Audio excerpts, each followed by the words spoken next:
காலத்தில் படித்தவர்களிடம் இந்த அபிப்பிராயம் மிகவும் தீவிரமாக இருக்கிறது.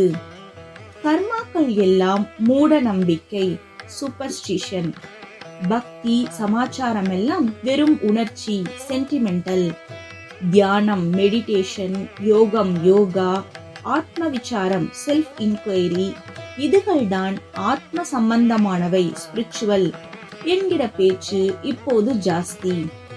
ஆனால் ஆத்மஸ்வரூபத்திலேயே கரைந்து ஒரு காரியமும் ஒரு எண்ணமும் இல்லாமல் இருக்கிற அத்வைதத்தை நிலைநாட்டிய ஆச்சாரியால் ஞான மார்க்கத்தை சொன்னவர்தான் என்றாலும் கூட அவர் மனசை வைத்துக் கொண்டு செய்கிற பக்தி, காரிய ரூபமான வைதிக கர்மானுஷ்டானங்கள் எல்லாவற்றையுமே அங்கீகரித்திருக்கிறார்.